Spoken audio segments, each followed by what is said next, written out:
film confirmed our worst fears about what was living in the closet and what was hiding under the bed. They're here. In the summer of 1982, the horror flick Poltergeist became the ultimate fright fest. But the real terror was behind the scenes. He was white as a ghost, and we just were, like, Brian, it's going to be okay. In the next 2 hours, we'll explore the tales and myths surrounding the Poltergeist films and expose a reality that is stranger than fiction.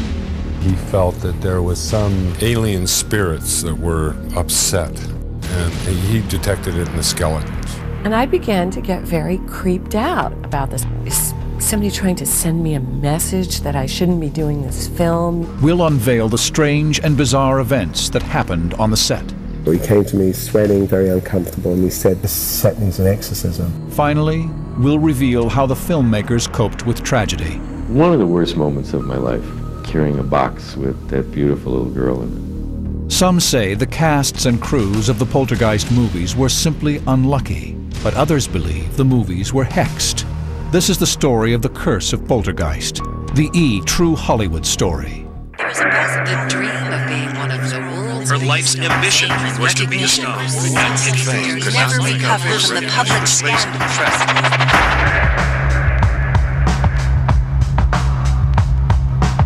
Hollywood has enjoyed a long love affair with horror movies, mysteries, and ghoulish tales.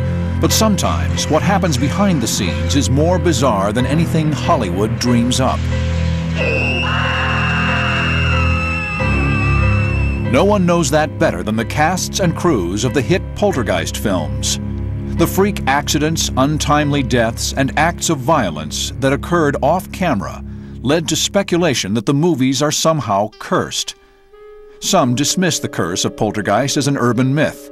Many don't. You be the judge. The movie Poltergeist was the brainchild of Steven Spielberg. In 1982, the 35-year-old director was already a major force in Hollywood. His resume included blockbusters like Jaws and Close Encounters of the Third Kind. Spielberg was fascinated with all things frightening. Even as a kid growing up in suburban Scottsdale, Arizona, Steven enjoyed terrorizing his 3 younger sisters. It seems like Steven's always been trying to scare us. It started probably, I can recall, when I was about in 2nd grade. My little sister and I were sharing a room, and I had a new blackboard, and he came in and drew a skull face with big scary eyes and bloodshot eyes in chalk on my blackboard. And he said, "Which one of you can sleep with this image without telling Mom?" And so this thing's staring at us, and the 2 of us, like, neither one of us wanted to chicken out, and finally we both said, "Go!" And we ran out of bed and got my mom, and she erased it. As Steven became older, his pranks became more diabolical. He used to do some pretty incredible things, such as he created a monster out of an old skull he had, and he dripped red wax over it and put weird flashlights and gels shining on it. And then he threw us one at a time in the closet, making us wear special sunglasses to help the effect. And then he locked the closet door and wait for our screams. Spielberg learned an important lesson. His victims loved to be scared. We'd sit in our rooms going, "What's he gonna do now?" And part of us just couldn't wait, like, oh, there's something fun's gonna happen. But at the same time, as a kid, I had butterflies. It wasn't long before Spielberg combined his love of horror with his other passion, making movies. Oh, he's always filming everything. He would take my Barbie dolls and he'd put on music from Spartacus, and he'd walk, like the Death March, he'd walk Barbie up to the scaffold and film her hanging, So he did very macabre things with our toys, but we all thought this was normal, Growing up, we all thought everybody did this in their houses. I guess that wasn't the case. By the spring of 1980, Spielberg was in the middle of filming his next movie, Raiders of the Lost Ark. That summer, the director became obsessed with an idea for the ultimate haunted house movie. E-Online film critic Andy Jones.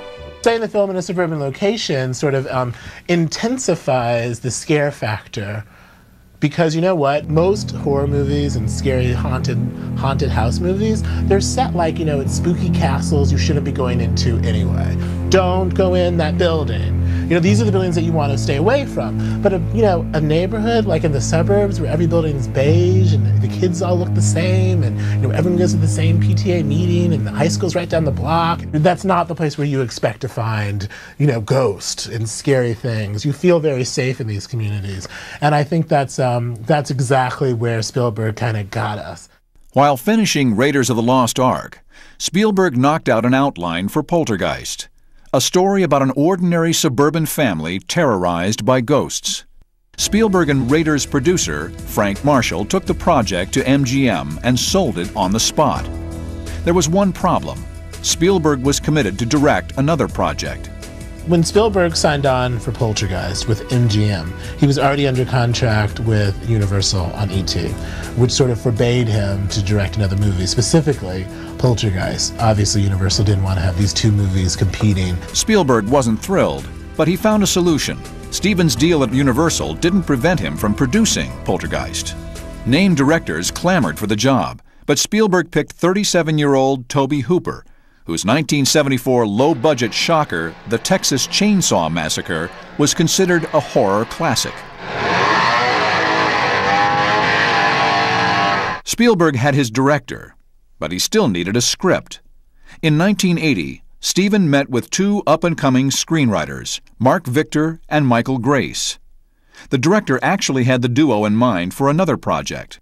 We were at his house and he was showing us A Guy Named Joe, which later became a movie, and wanted to know if we wanted to write that. And then we were talking about ghost stories, I think, during the night and Twilight Zones. When Spielberg revealed he was developing his own ghost story, the writers wanted in. Steven had some notes for an idea. When Michael and I walked outside, we both kind of looked at each other and said, I'd rather do the ghost story. So we called Steven and said, hey, story. We didn't know that calling Steven and telling him that we didn't want to do one movie and we wanted to do a different one was not something that most people don't usually do. We hadn't been in the business that long. But Spielberg liked their moxie. Grace and Victor got the job. The director demanded realism. And Steven had us meeting with psychics and ghost hunters and all kinds of the most bizarre people we'd ever imagined. There was some guy up in the hills who we met with who supposedly could see ghosts, and we were wandering around some old mansion, and he goes, see, there's one there. And we'd look up, and it'd be, you know, there would be nothing there. You know, we go, oh yeah. For true inspiration, Spielberg and his writers reached back to their own childhood fears. We just thought about everything that scared us as kids, you know, nightmares, fantasies, dreams, whatever, and we all contributed stories about, you know, the usual things kids are afraid of, you know, the dark closet, the what's under the bed. Steven was afraid of a lot of things, and he was really, really frightened of clowns, and not only clowns, but trees. Steven was very much afraid of a tree, a particular tree that grew in our backyard, and this tree, when it would storm or there'd be wind, would scratch on his window, and he was just deathly afraid of this tree. And in Poltergeist, there's an incredible image of the tree coming and grabbing the little boy, and it's, I mean, when I saw that, I just went, oh my gosh, he captured the fear that he had and really put it into the film. But the writers wanted to go way beyond clowns and scary trees. We had a lunch with Steven, and we sat him down, we said, Steven, in order for this to really have impact and be different, a lot of people have to die. He goes, how many? We said, the whole family. We said, we want to kill the whole family. And he stopped and he said, at the end of the meeting, it was a nice compromise, he said only one. And we looked at each other and went, the little girl. Obviously, it was the beginning of the process. Victor and Grace later changed their minds about killing the little girl. They turned in their completed script in the fall of 1980. Steven Spielberg and director Tobe Hooper needed to find a group of actors who looked like no harm could ever come to them. Your typical next-door neighbors. The first call went to 32-year-old JoBeth Williams. The actress was best known for her role in the 1979 Academy Award-winning film Kramer vs. Kramer. My agent called me and said, we're sending you a script called Poltergeist. And I went, oh, you know, a horror movie, no, I'm not interested, in my snobby little way. And then they said, well, Steven Spielberg is producing this. And I went, oh, well, then I guess I'll read it. The actress loved the script and signed on to play the role of a housewife terrorized by ghosts. Williams was already a believer in the supernatural. I was doing summer stock in New Hampshire, and a bunch of the actors were living in this boarding house. And I had a dream, or what I thought was a dream one night, that the bed was shaking. And I thought, well, maybe we're having an earthquake. And I woke up in the morning and I went down to breakfast, and the lady who owned the house, you know, serving breakfast, and I said, wow, I had the weirdest dream. I thought we were having an earthquake because the bed was shaking. She said, oh no, dear, that's just our ghost.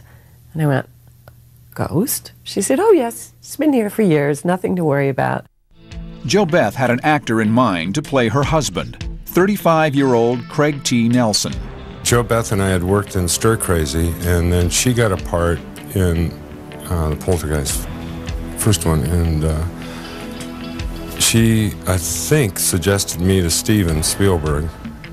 Then I came in and read for it and auditioned for it and got it. To play the film's mysterious exorcist, Spielberg looked for someone more unconventional. 45-year-old Zelda Rubinstein auditioned for the part.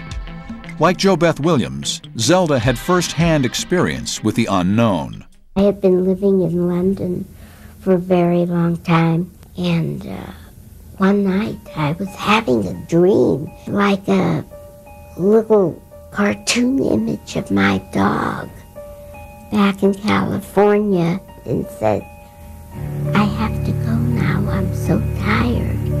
But I had to say goodbye, and he went out the right side of my vision, and I woke up immediately screaming because I knew my dog had died.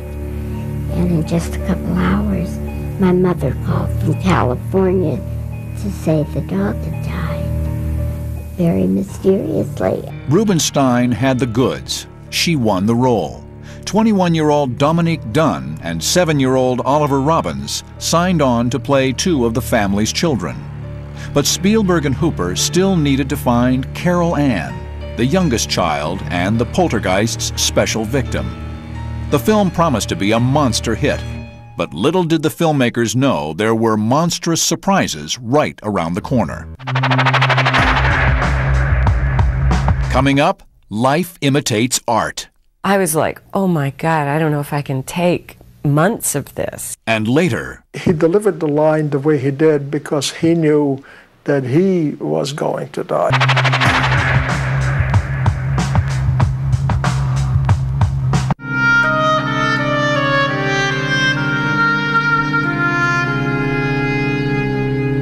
In the spring of 1981, producer Steven Spielberg was ready to shoot his movie Poltergeist.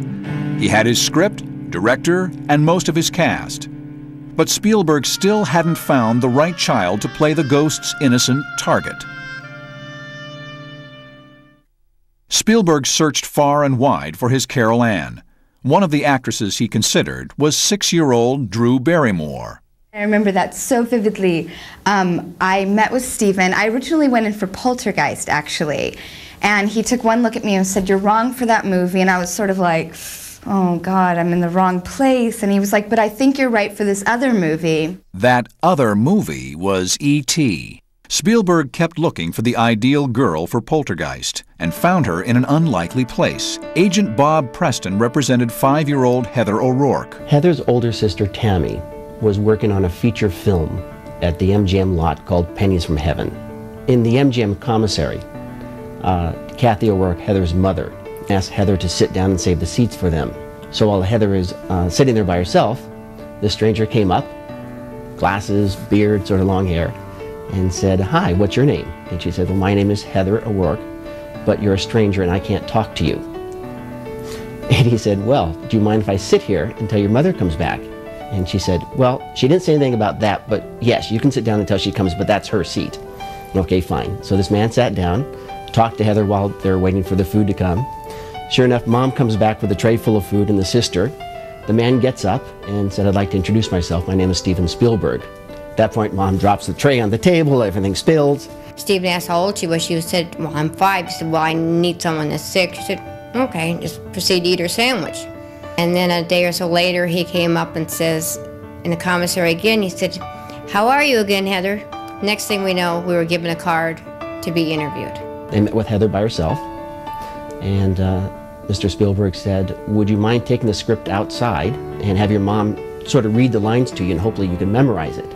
And Heather said, "I can read." And he goes, "Well, sure," and just sort of joking along with her. She goes, "No, really." And she picked up the script and started reading it. They related back and forth, and she screamed and cried and followed his directions. She said, "Could you go home now she was done screaming?" He said, "You sure could." And next thing we know, she had the job. Filming began in May 1981 in Simi Valley, California, a quiet suburb 40 miles north of Los Angeles. No one anticipated any major problems, but right from the start, production was grueling. Actor James Karen. It was a very hot day, a new crew, and it was a rough day's shoot for a first day. It would be rough for any day. Even the neighbors were exhausted. George Rakowski lived across the street from the Poltergeist house. The main complaint of most of the neighbors was that the shooting was going on at 3 o'clock in the morning, and there were explosions and noises and sounds, and you couldn't sleep, and lights were blurring, and it was a distraction. Things didn't get any easier for Spielberg and company when they moved into an MGM soundstage. In the summer of 1981, the Writers Guild went on strike. Mark Victor and Michael Grace went with them. We were ordered by our guild to be picketing while the movie was shooting inside. It was a very strange situation for us. We were outside of MGM picketing our movie that was being shot inside Poltergeist, and someone came out and found us, said, "Come on, we'll sneak you in the back door." So they came out and got us and brought us in the back door so that we could go to the set and spend a few hours on the set and see what was going on. And we were escorted back out to the picket line and continued our protest. Steven Spielberg was on set every day, but he couldn't give Poltergeist his undivided attention. He was also making E.T. and getting ready to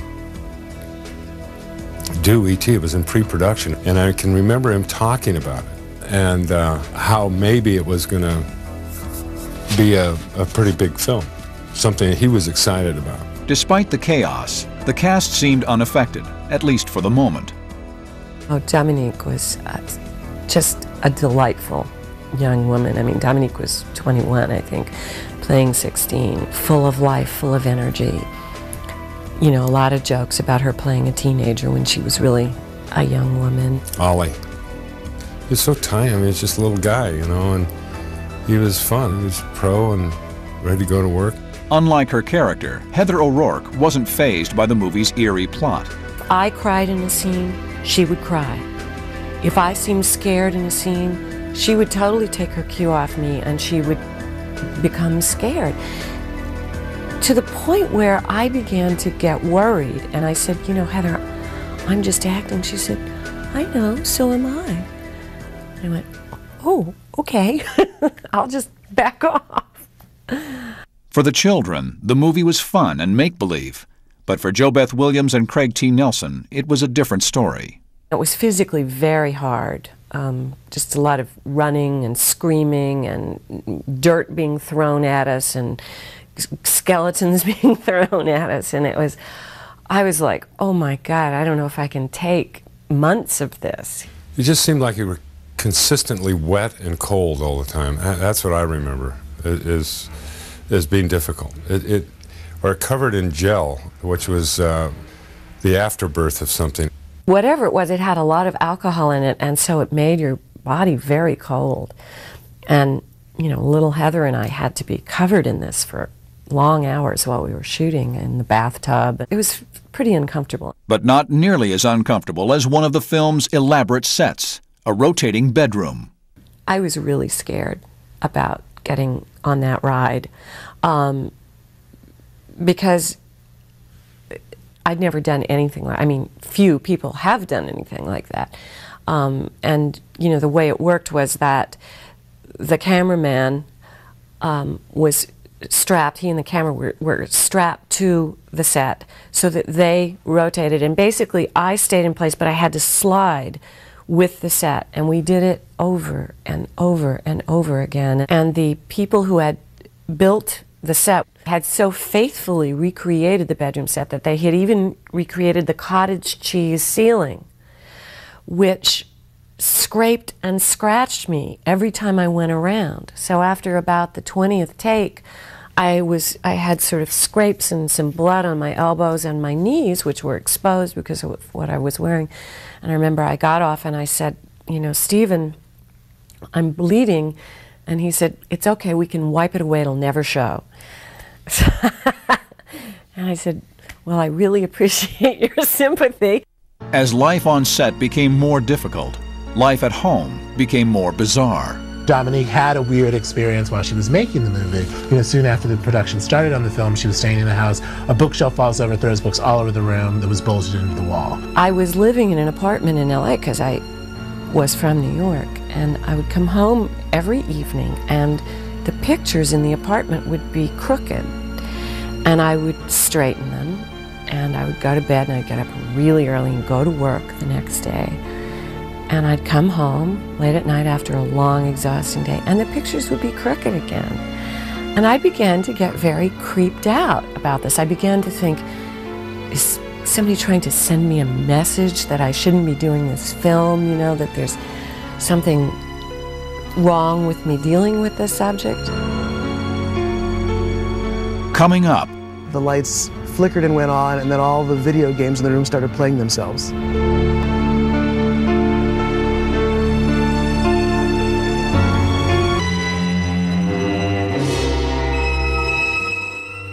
By June of 1981, Steven Spielberg was in the second month of shooting his horror film, Poltergeist.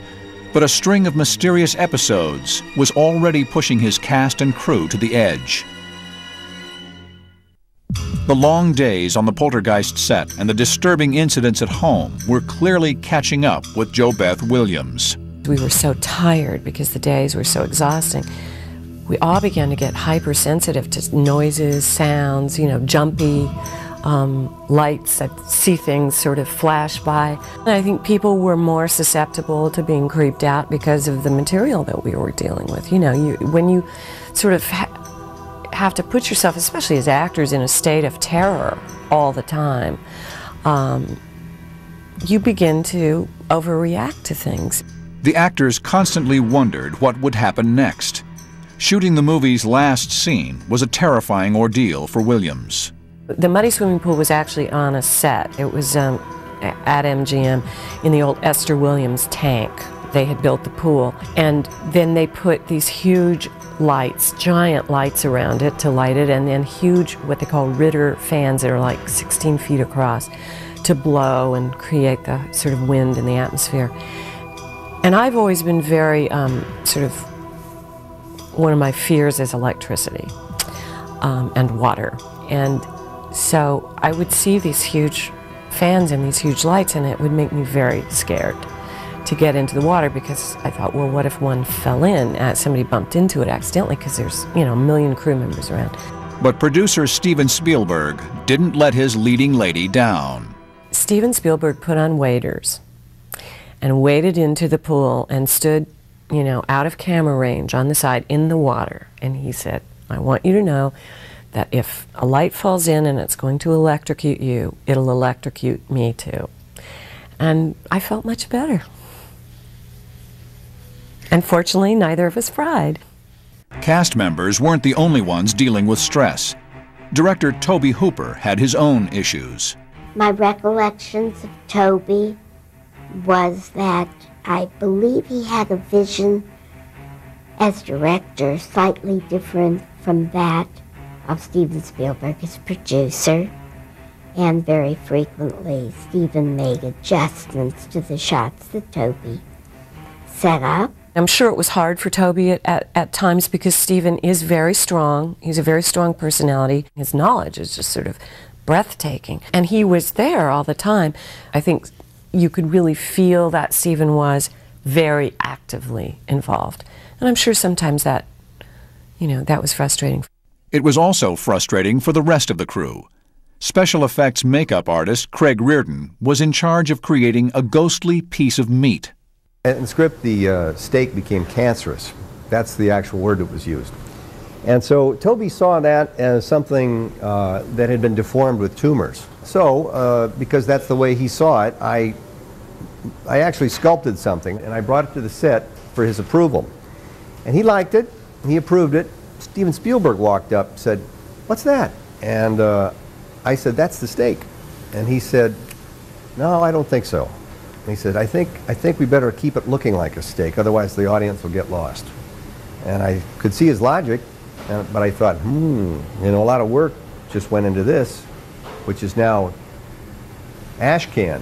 So from that point on, I made certain that everything got run through Steven Spielberg. Spielberg's influence was palpable. There's a scene where a man is hallucinating that his face is dissolving, and that was vintage Steve. He'd come in to tell us a bedtime story. He'd first take wet toilet paper, plaster it on his face, and he'd come in and this scream and these claws, he would just start, you know, and ripping his skin off and throwing it towards us, you know.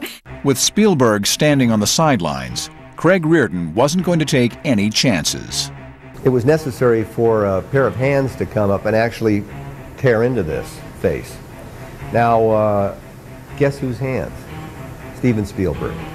And the reason for that was very simple. I wanted him to look at it in dailies and not say, "Who the hell was pulling that apart? They really did a lousy job." Spielberg's hands-on involvement fueled rumors that he had taken over Hooper's directing duties. But cast members insist this was not the case. I saw Toby there every day, and I saw Spielberg there every day. And on any picture, the producer talks to you, and the director talks to you. I didn't think anything odd about it, about the arrangement. I mean, Toby certainly had his fair share of input too. We're clear that we were working with both of these people. It didn't affect me. I was happy to have both of them around. So, you know, if there were resentments, they were kept away from me. In August 1981, Tobe Hooper called cut for the last time. The cast left the set exhausted and happy to put the project behind them. But there was more drama. MGM executives hired author James Caan to write a Poltergeist novel as a promotional tool for the release of the movie. I didn't have an office per se, but Steven's office on the then MGM lot was open because he was, that's where he was filming E.T. So I just ensconced myself in his office for that month and wrote 15, 18 hours a day to get the book done. So by the end of the month, it was the day after Thanksgiving. I was getting close to the end. Marcy, the typist, came in late that afternoon, and we were writing into the night, and it was about 9 or 10 o'clock at night, and I was just writing the line, "Thunder and lightning ripped the sky." And just as I finished writing it, this intense blast of lightning and huge thunderclap just whammed into the building. The facing on the air conditioning unit blew off the unit, flew across the room and hit me in the back, and all the lights flickered and went out. And Marcy jumped up and screamed, and we didn't know what was going on. After about half a minute or a minute, the lights flickered and went on, and then all the video games in the room started playing themselves. Meanwhile, Spielberg was up against another kind of scary force, the Motion Picture Association of America. The ratings board was concerned about the movie's graphic violence. The first rating for Poltergeist was an R, which was the kiss of death back in the 80s. Steven Spielberg and Frank Marshall knows where their money comes from during the summer blockbuster season, you know, and that's from young kids who are willing to go to see movies over and over and over again. MGM really needed to have a PG rating. Spielberg and MGM executives weren't about to give in. There's no nudity in it. You know, there's no horrific language. Even the violence that happened is, you know, it's scary, but it's not. But it's tame. So Frank Marshall and Steven pleaded with the ratings board to get a PG. The producers got their wish, and Poltergeist was rated PG. But Spielberg's problems were far from over. In April 1982, the trailer for Poltergeist hit movie theaters all over the country. The ad campaign promoted the film as a Steven Spielberg production. Director Tobe Hooper was furious. Because of this ensuing controversy over who really directed the film, obviously Toby felt, a little short-shrifted. Spielberg responded with a full-page ad in Daily Variety, complimenting Hooper's work as the director of the project. But audiences didn't care who directed Poltergeist. The movie opened on June 4th, 1982, and the weekend box office take was almost $7 million. The reviews were equally impressive. 6-year-old Heather O'Rourke was thrilled. And she predicted even then, she goes, Preston, this is going to be a huge hit. How are we ever going to top it? Coming up. Sweeney beat the crap out of her. She thought she was gonna die.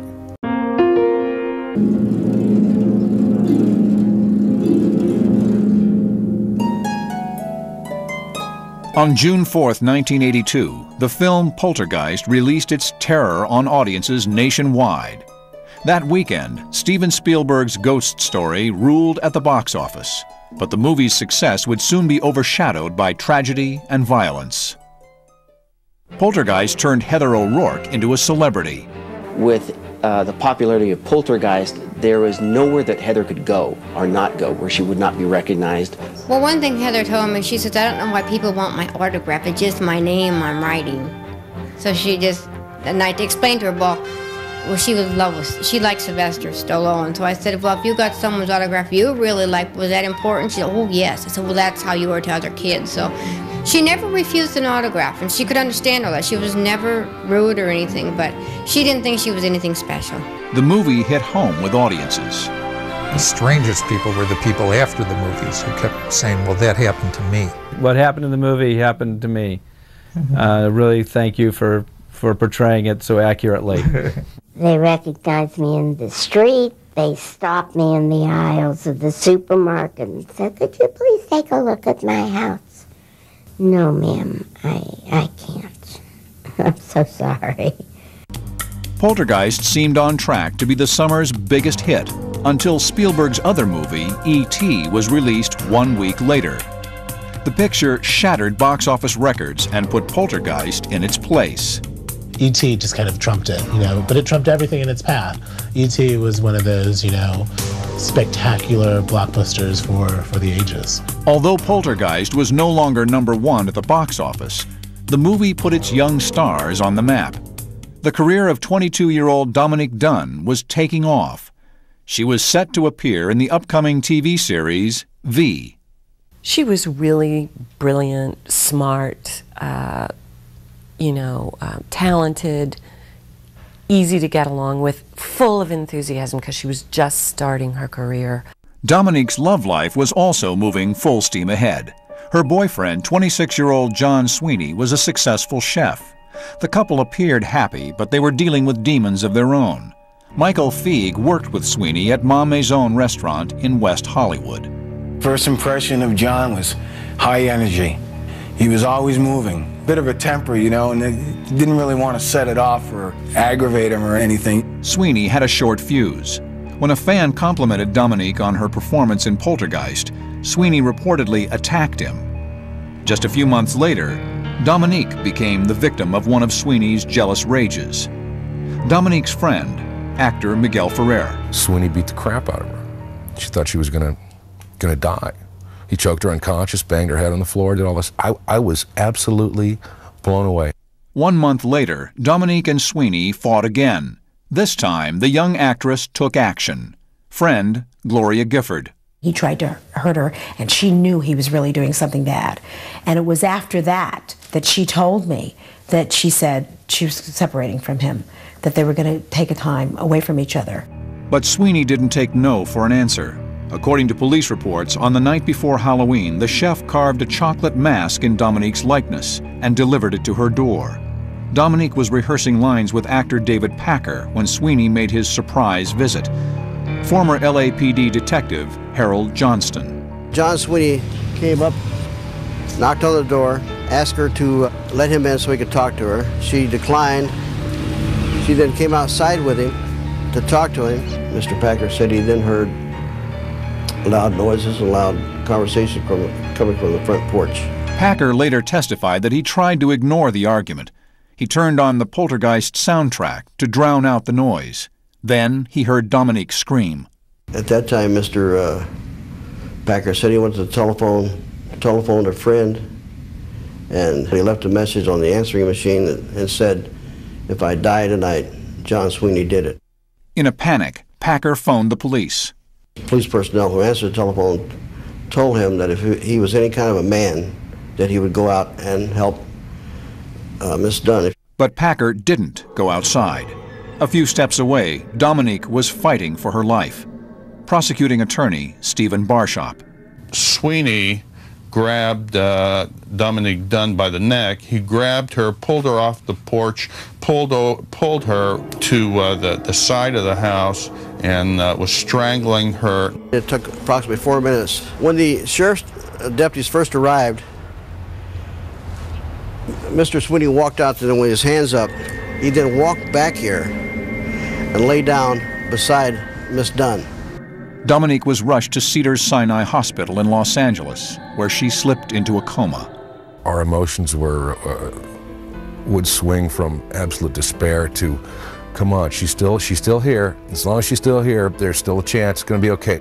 But it wasn't going to be okay. After 4 days, Dominique Dunn was taken off life support and declared officially dead. Family and friends were devastated. She was a wonderful up-and-coming young star, and you know, when she was killed, we were stunned. We were just stunned because that had been such a life force. So that was really a tragedy. John Sweeney faced murder charges. His trial began on July 19, 1983, in the Santa Monica Superior Court. Author Makita Brotman. John Sweeney came into court looking very, very contrite. He was wearing a black suit, clutching a Bible, looking like a student in a Catholic seminary. He looked down. He was just very pensive and contrite throughout the whole trial. Sweeney testified that he strangled Dominique Dunn in the heat of passion. He put on a tearful display. On November 10, 1983, after a 6-week trial, the jury returned with its verdict. Sweeney was convicted of voluntary manslaughter and sentenced to 6 years in prison. He served in the end 2.5 years, and that was a very, very controversial, for someone who strangled his girlfriend with his bare hands.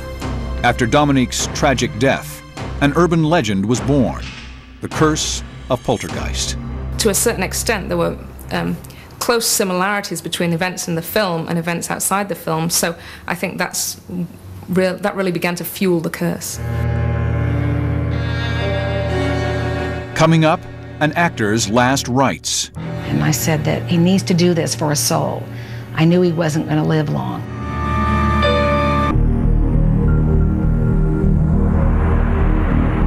In the summer of 1982, the movie Poltergeist became a box office hit. But the picture's success was tainted by the vicious killing of one of the film's young stars, Dominique Dunn. Despite rumors that the film was cursed, MGM executives rushed to put a Poltergeist sequel into production.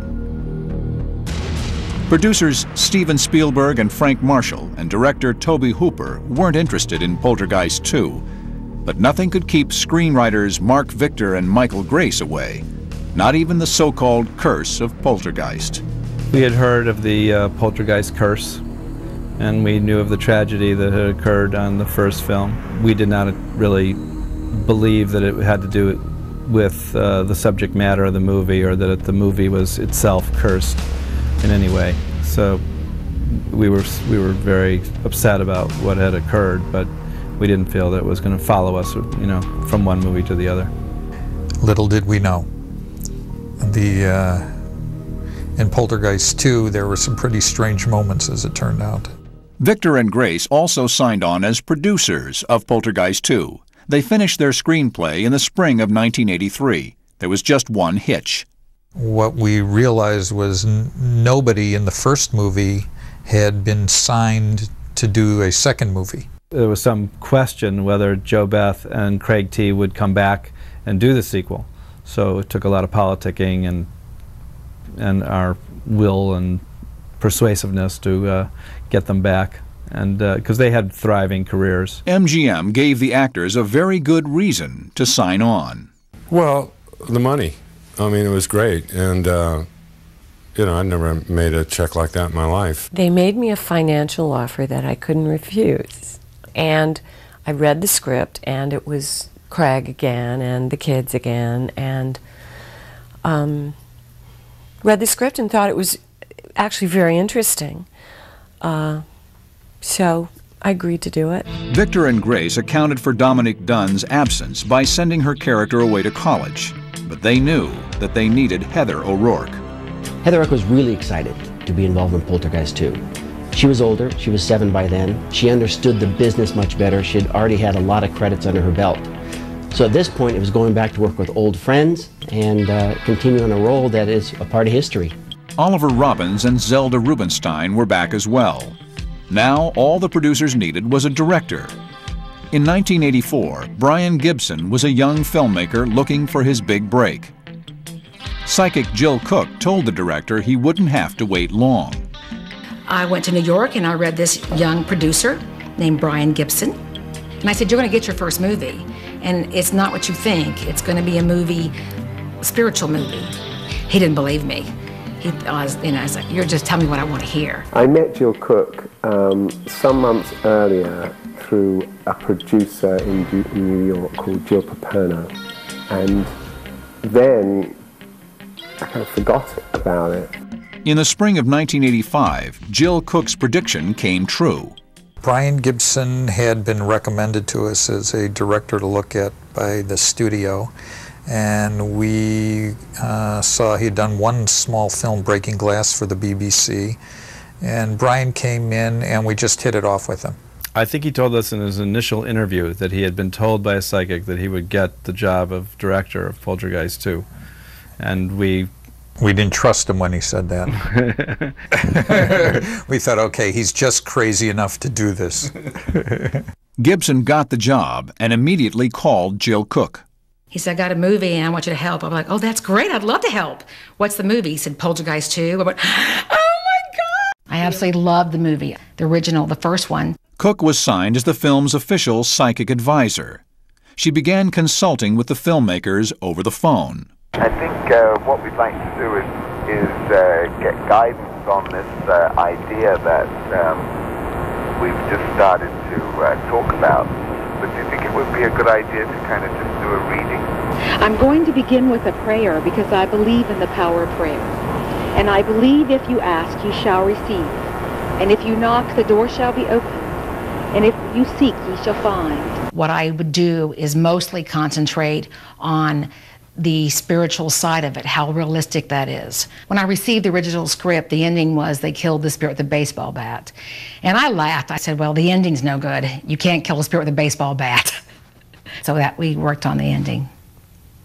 Cook may have hated the ending, but she loved a new character who was added to the Poltergeist mix, a mystical shaman named Taylor.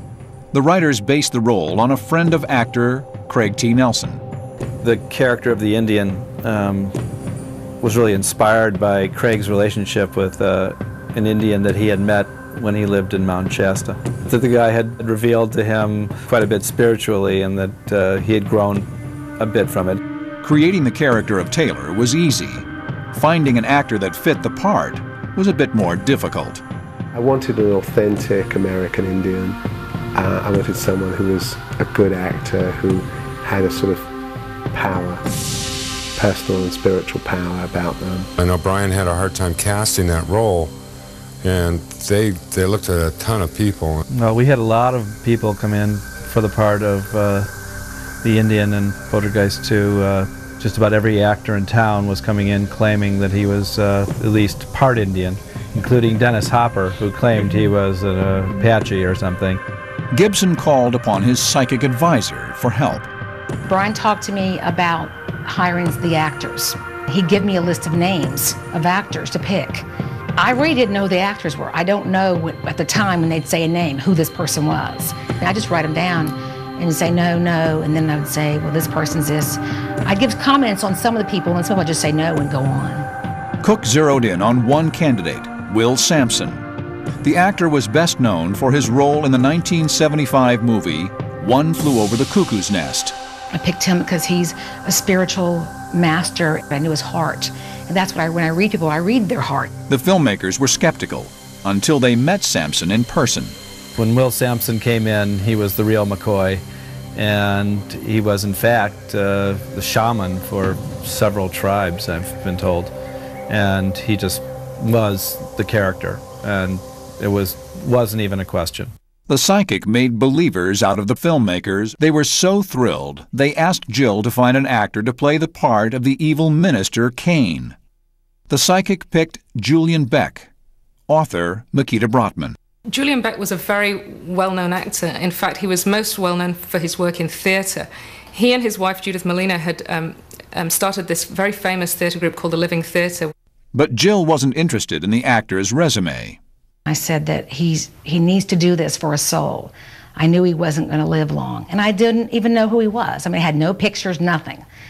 And so that was sort of, something I knew spiritually was right for this man. I knew that this would be the last movie he would do. I know these kind of things. He's very ill. I don't think would normally have done something like that if he hadn't been so ill, but he was saving a little for posterity, I think. I talked to him a little about why, being so ill, he wanted to do this very taxing role, because he knew he was dying. And he said it was to rid himself of certain things. That in playing the role of the epitome of fear, the epitome of death, the epitome of evil, that it would give him a kind of courage. I'll never forget the first reading when everyone was sitting around casually reading their parts and their lines, and all of a sudden Julian Beck spoke out, and the level of everything and everyone around it all of a sudden just went up. It was like, uh-oh, we better get into this seriously now and pay attention, because this guy is really powerful. Just before filming of Poltergeist 2 kicked off, psychic Jill Cook made one final prediction. I made the prediction there would be 3 Poltergeist films and no more. Little did I know why, but I just knew there'd be 3. But now I know why.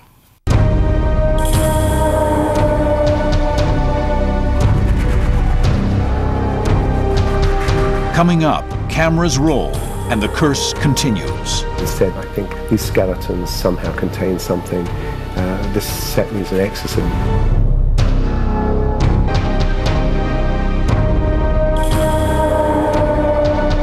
Strange occurrences and bizarre accidents seem to haunt the cast and crew of the movie Poltergeist. But the producers of the sequel were convinced the so-called Curse of Poltergeist was nothing more than a silly urban legend. The cast and crew weren't so sure. In the summer of 1985, filming began on Poltergeist 2.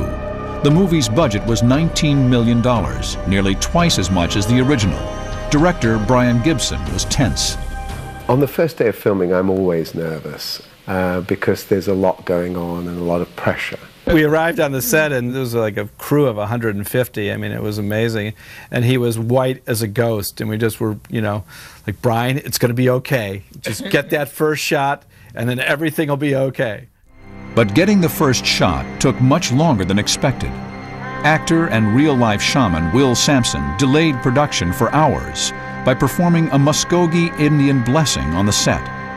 The movie's paranormal advisor, Kevin Ryerson. From what I understood is that it was an invocation for best performances. It was less the idea of chasing away negative spirits than it was the invoking of the positive spirit that is universal in each and every person. Will Sampson did a lot of blessing on our set, and all of it helped because it was a big production, and we appreciated all the blessings we could get. We were rookie producers, and a blessing from anywhere was a good blessing. The blessings worked, and production moved along smoothly for a while. But all that changed when it came time to film Craig T. Nelson's scene with a creature named the Vomit Monster. The monster was going to grow inside of me, then come out. And they had an air hose, and they had some kind of a plasma system that was going to be injected, and I was supposed to as it came out and blew up inside of my mouth, let it out. It wasn't a scene that Craig was looking forward to doing, I can tell you that. There was a lot of reluctance about it and conversation about it. Some guy who's 14 years old comes and says, you know, this is really going to work. We've practiced it in the trailer for like hours and hours, and we know, and then they turn it on, you know, and it's not working. Well, that's not supposed to happen. Guess we'll have to reevaluate. Are you sure that you're holding your tongue in a 45-degree angle against the tubes? I remember everybody trying desperately to keep a straight face because he was so funny, and they had a thing that was coming out.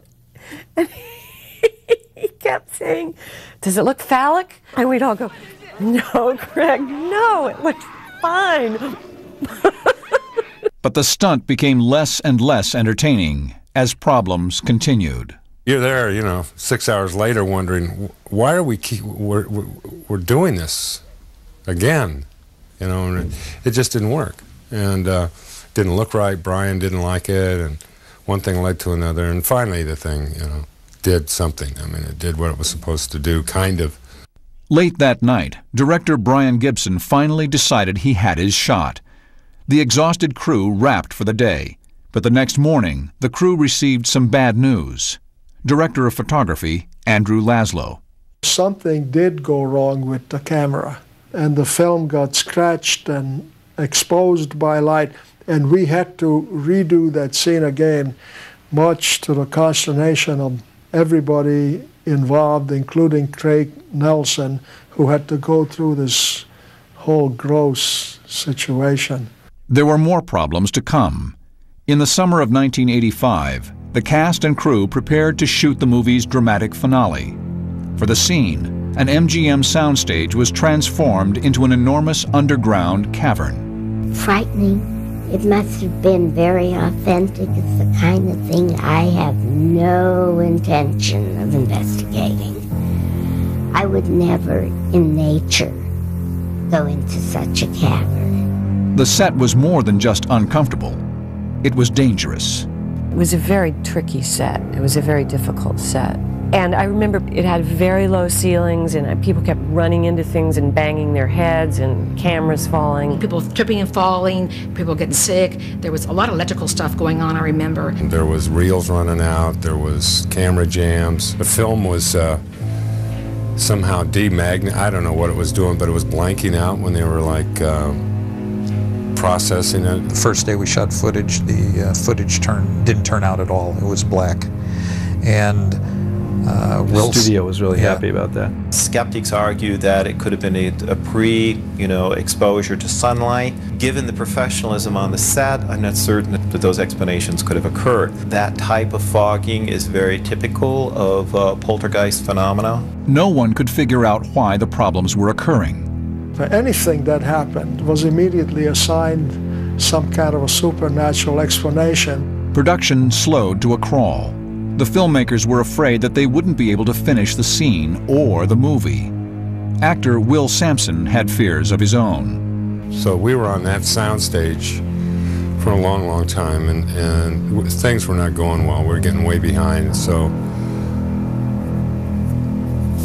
Will went in, and he felt that there was some alien spirits that were upset, and he detected it in the skeletons that were there. The special effects department then revealed a shocking fact. The skeletons used in the movie were real. Even the producers were surprised. What we do is ask for skeletons to be, around the set, and where they get the cadavers from, we hadn't investigated, but I guess we were told that at a point, that some of them were real and that they weren't happy. We weren't happy either. Neither was Craig T. Nelson. He was very, very uncomfortable. He came to me sweating, very uncomfortable, and he said, there is a peculiar energy in this set, and I can't go on much longer. I need an exorcism. I think these skeletons somehow contain something, this set needs an exorcism. And Will said, well, just make sure they leave the stage door open for me tonight, and I'll come back and I'll take care of it. And he says, the spirits are not happy. And so we said, all right.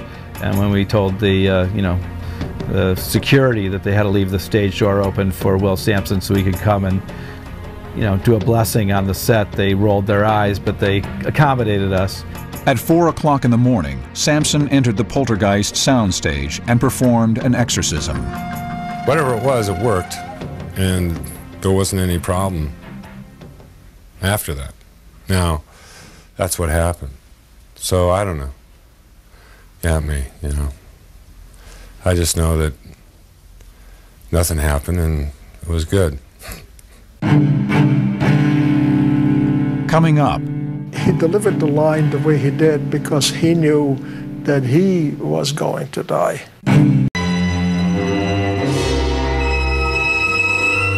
In 1985, the production of Poltergeist 2 proved to be another nerve-wracking experience for cast and crew. Special effects didn't work, fake skeletons turned out to be real, and the actors demanded an exorcism to clear the set of evil spirits. But the worst was yet to come. 2 months into production, everyone on the Poltergeist 2 set was exhausted by the grueling schedule. One cast member in particular was growing weaker by the day. Julian Beck played the role of the minister who comes back from the dead and comes to haunt the Freeling family.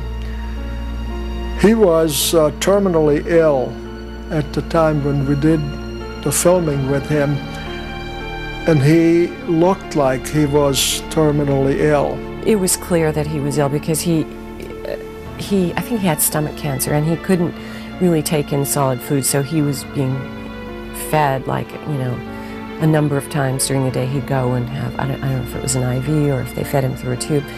And yet his spirit was extraordinary, just extraordinary. And his wife, I remember his wife saying to me that it was so great for him to do this because he loved being around actors, he loved making movies, and that even though he was ill, it was wonderful that he could still work.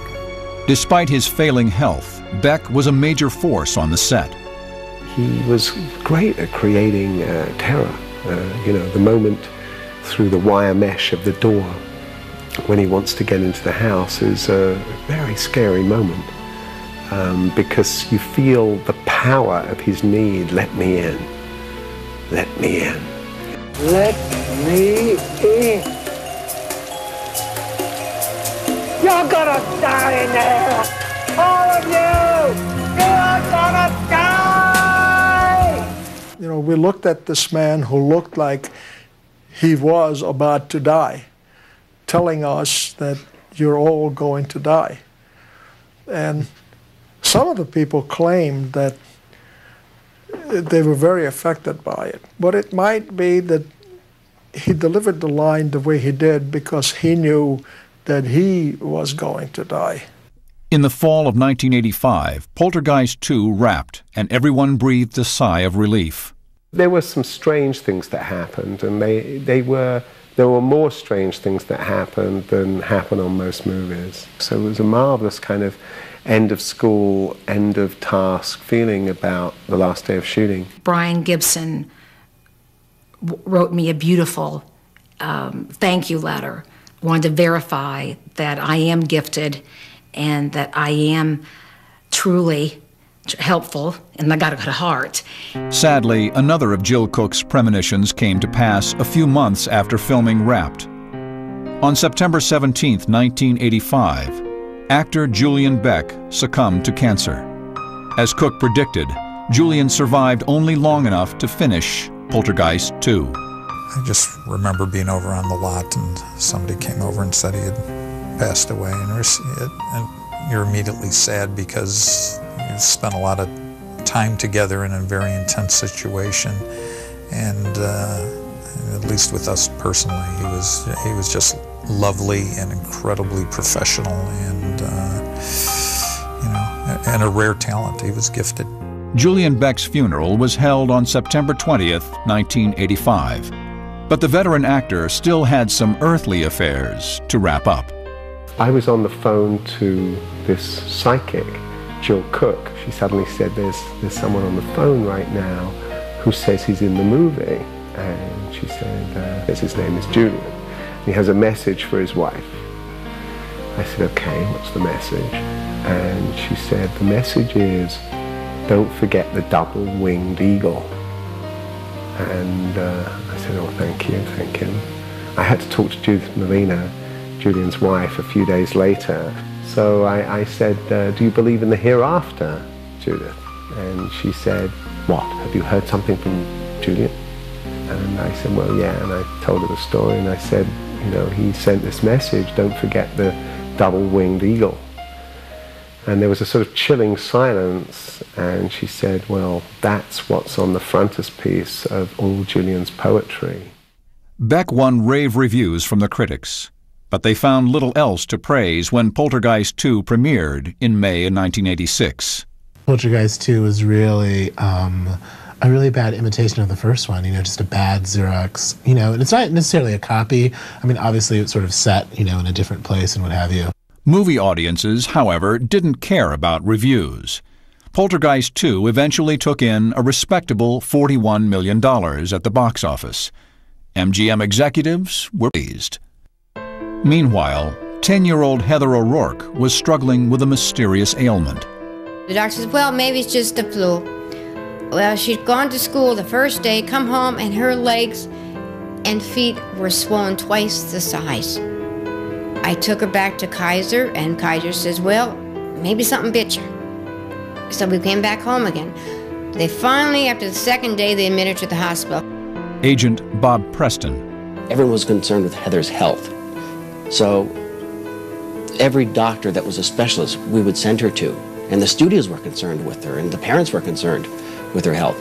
But no one could put their finger on what it really was. They thought of a couple things, and they prescribed a couple things that they thought would fix it, but it didn't. Despite her illness, Heather continued to work.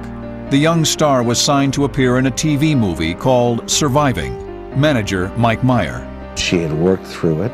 She was the kind of person who would never complain and would always bring her most professional attitude no matter what she was facing. But Heather wasn't the only cast member who fell ill. On June 3, 1987, the cast of Poltergeist suffered another loss. Will Sampson, who played the role of the shaman, died from complications during a heart and lung transplant. When I heard that he had passed, I was deeply saddened and very shocked, because he had seemed like, you know, a big strapping guy, not that ill. He was buried on the reservation, and so I happened to be in the area, and I wanted to pay my respects to him, and so they had given me directions how to get to the place where he was, but I couldn't find it. I've been out there 4.5, 5 hours looking. I finally just stopped off at the store, and I said, you know, I'm looking for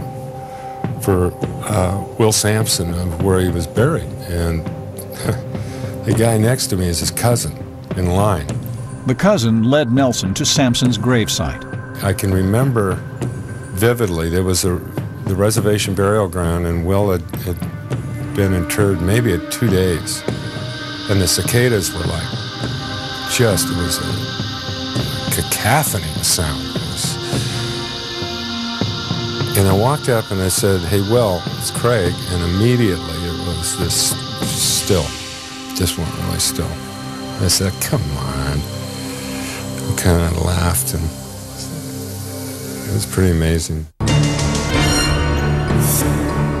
Roll camera. Coming up. And action. We're back!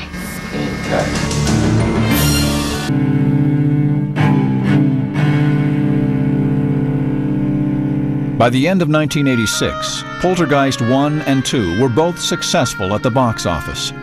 MGM execs didn't care about the curse of Poltergeist, just the bottom line. Poltergeist 3 was about to materialize. The studio brass had no idea what they were in for. MGM executives approached producers Mark Victor and Michael Grace about Poltergeist 3. Both of our heads hit our desks. The thought of going back into Poltergeist land again that quickly was something that we weren't able to do. So studio execs turned to Gary Sherman, a veteran writer and director best known for the film Wanted, Dead or Alive. MGM approached me about coming in to write, produce, and direct Poltergeist 3. You know, the rumors and legends about the curse of Poltergeist, that really didn't bother me a lot. Sherman focused on the cast, not the curse. The first cast member they wanted, made the offer to return, was Heather O'Rourke. As far as the other cast members, they said, you know, there could be a cost factor involved, but if we get Heather, we know we can come up with a movie. Heather signed on, but the rest of her on-screen family passed. Desperate to secure at least one more original cast member, Sherman hunted Zelda Rubinstein down at a Los Angeles movie premiere. He said, I'm Gary Sherman. It'll be my pleasure to direct you in Poltergeist 3. I didn't even know there was going to be a Poltergeist 3. And he was so utterly charming. I just, I said, I'm yours. The director then cast Tom Skerritt as Carol Ann's uncle and Nancy Allen as her aunt. There was a rumor, it was really kind of creepy in a way. There was something about that people had died. There are certain people associated with the movies. I remember hearing something about that, and I didn't think about it too much. 18-year-old newcomer Lara Flynn Boyle won the role of Carol Ann's cousin, Donna. But Sherman didn't just change the main characters of Poltergeist 3, he also moved the action from the suburbs to the city. A lot of times you'll take horror films and thrillers and people will move them into isolated places because they feel they can build fear with isolation. I think it's more frightening to know that something is going on the other side of a wall and that nobody cares. Chicago's landmark skyscraper, the John Hancock Tower, became Carol Ann's new home. Heather O'Rourke was eager to start the movie, but her family was concerned about her health. Manager Mike Meyer. She'd been sick for 2 years. And when they went to Chicago for Poltergeist 3, they were in fact dealing with stomach specialists. And they had gone through a series of possible diagnoses, and for each step in the diagnosis, there'd been a different remedy that was suggested. They determined that she had Crohn's disease from the symptoms of throwing up, so they put her on a cortisone. In the spring of 1987, Heather O'Rourke arrived on the set of Poltergeist 3. Heather O'Rourke started production on Poltergeist 3. There was a sadness where the other cast members were not returning, but yet this was a job, and she went forward with it. Heather O'Rourke loved to act. We're back! The set was unlike anything the actors had ever seen before. Gary Sherman planned to do all of his special effects live, using a complicated system of mirrors, body doubles, and duplicate rooms. Every set that was built with a mirror in it, the set was duplicated in reverse through the mirror. Everyone had a double, and the doubles would be doing exactly what the principal characters were doing. The intricate shots were difficult to pull off. The actors and the crew were constantly struggling to get it right. A lot of times there'd be mirrors to wherever we were, and then there'd be the doubles, the body doubles. So, and all these moves were choreographed. So it was a very eerie kind of thing. Soon enough, cameraman George Kohut noticed a disturbing coincidence. The 666 thing is strange because at that time our union local number was 666. So I was sort of used to that. Yeah, during production, Gary lived at 666 North Lakeshore Drive. And then the strange accidents began again. Early in production, stuntman Corey Eubanks was testing an underwater catapult designed to launch actors out of a swimming pool and into the air. Stunt coordinator Ben Scott. You press the button and the thing didn't go off, so he's starting to float, your body starts to float, and he tries to swim out of the way and the thing went off and bam, hit him right in the shins.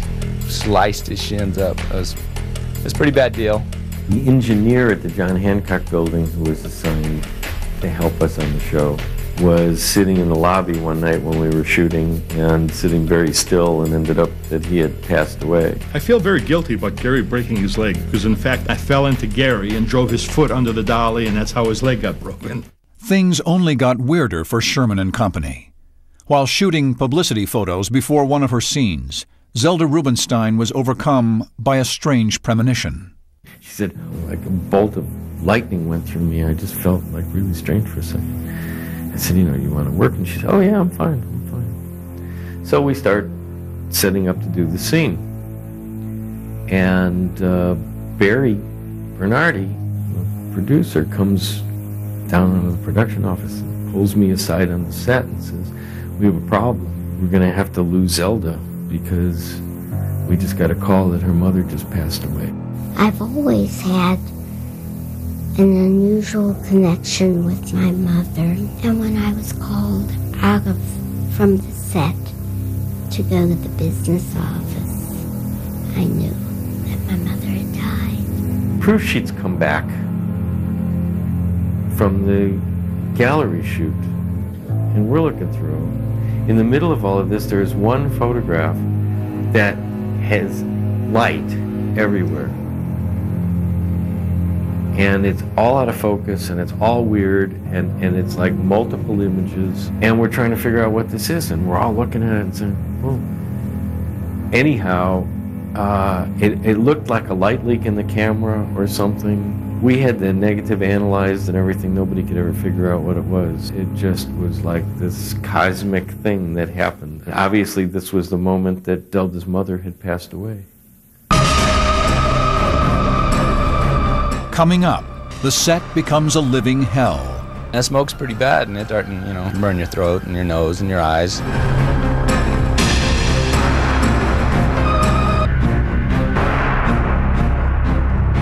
The production of Poltergeist 3 was plagued by accidents and strange occurrences. But the cast and crew didn't give up. Still, no one was prepared for the real-life disaster about to take place. On set, director Gary Sherman continued to push Tom Skerritt and Nancy Allen. Every time they'd say, you know, okay, it's time for you to go to the set, and it was like going to my execution. It was so horrible. Running, being chased by cars, screaming, crying, you know, it was just very effective, but it wasn't fun to shoot. Sherman even asked his cast and crew to stand on a window washing rig suspended from the top of the John Hancock building. Tom Skerritt found the idea terrifying. He says, unless you are within 2 feet of me at any given time, I'm not going. Because if you're not going to do it, I'm not going to do it. I said, you're not going to put us out there, are you? You're not really going to put us out, you know, whatever it was, 100 stories up in the sky. Stuntman Ben Scott was worried too. He knew that the building had its own deadly legacy. When I met the guy that ran the window washing rig, he said that when they were building the Hancock Tower, a man died for every floor that was put up. I mean, like 109 guys died building that thing. Sherman and his cast and crew got on the rig and prepared themselves for the worst. We first started going out towards that edge, and I started hearing it. The wind was coming full on, like you're standing in front of a huge fan. Everybody, you know, would look at me and go, "Are you sure this is okay, Ben? This is safe? You've been out here and done this before?" And he just said, don't look down, don't look down. Of course, I had to look down, you know. It's like, you have to. It was just horrible, absolutely horrible. The filmmakers pulled the scene off without a hitch, but they weren't so lucky with the next scene. In the summer of 1987, the crew prepared to shoot the most difficult and dangerous stunt of the movie. We were shooting the frozen garage scene, and when Kane's car explodes, this was going to be a very big explosion in a confined space with lots of combustible materials around. Dangerous was stamped all over it. Every possible safety precaution was taken for the shoot. Everyone was moved out except the 4 or 5 special effects guys. We had the firemen all in there with their hoses primed at every exit. They were only inches off camera at any point. And the idea was that once the explosion went and the fireball came, as soon as the fireball hit camera, I would yell a cut. They were supposed to move in with the fire hoses and put out the fire. Simple. It was rehearsed. It was rehearsed again, and it was rehearsed again. Assistant cameraman Peter Kuttner. All safety had been taken care of. We felt safe. We didn't think we were in any danger. So, here we go. We're doing it. I yell, action. The explosion goes off. And it is beautiful. And that fireball just comes rolling right towards the cameras, absolutely obscures everything. And I yell, cut. All the doors that led down into the garage open, and who comes running out? The firemen. The explosion scared the hell out of them, and they just dropped their hoses and ran. Stuntman Ben Scott was inside the parking garage and witnessed the explosion firsthand. That cloud was full of fire and smoke, and it was black and ominous and big and scary.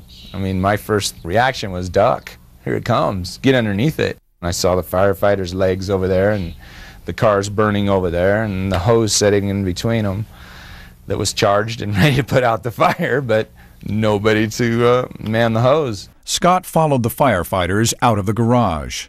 I mean, the fire department was there. They were just standing there watching it burn. And the mayor's standing there, and he says, just let it burn, just let it burn. It'll go out. It'll go out. It's all concrete down there. Sherman realized that a maintenance worker was still in the parking garage. The director yelled at the firefighters to help, but the men didn't move. Ben Scott did. My wheels started spinning and my adrenaline was pumping, so I ran back the way I'd come out and went down and find the maintenance man. He goes, what happened? What's going on? I said, come with me, come on, let's go. And the smoke's pretty bad, and it's starting, you know, burn your throat and your nose and your eyes. So I took off my t-shirt and wrapped it around my face, and he had a jacket he wrapped around his face. Scott rescued the maintenance worker. Then he went back for the cameras. Took both cameras upstairs and handed them to the camera guy. Said, here. And that's when Gary Sherman thought I was a hero for saving the camera and the film. Ben Scott was really a hero that night. The fire burned out. And crew gathered to complete the film. Well, we still had quite a bit to shoot when Heather passed away. Our immediate gut reaction was to not finish the film. But unfortunately, or whatever, money rules, and there had been a lot of money spent, and basically we were told by the financial powers that be that either we finished the film or somebody else finished it.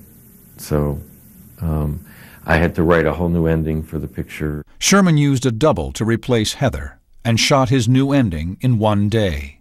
The effect that it had on the film, which I guess is almost irrelevant compared to the tragedy of her dying, but the film ended up to be a totally different film than we had originally planned to make. Sherman was glad the experience was over. One of my favorite things to do is go up and sit in the front row of the theater and watch the audience, but I don't think I did that with Poltergeist 3. I don't think I wanted to sit through a screening of that with an audience. Gary Sherman wasn't the only one who stayed away from the theater. Critics viciously attacked the film, and Poltergeist 3 was a box office flop. The news was out. The Poltergeist series was considered dead. But was it? 1988 wasn't a good year for Poltergeist fans. Heather O'Rourke passed away, and the series' latest installment, Poltergeist 3, was a big disappointment. Miraculously, Poltergeist came back from the dead for one more round. In September 1996, Poltergeist was resurrected for the small screen. The television series Poltergeist: The Legacy aired on the cable network Showtime. Director Gary Sherman was hired to write and direct, but he didn't stick around for long. I think the series had an opportunity to be something that it didn't become, and I signed on to try and help move it in the direction that I thought would make it better, but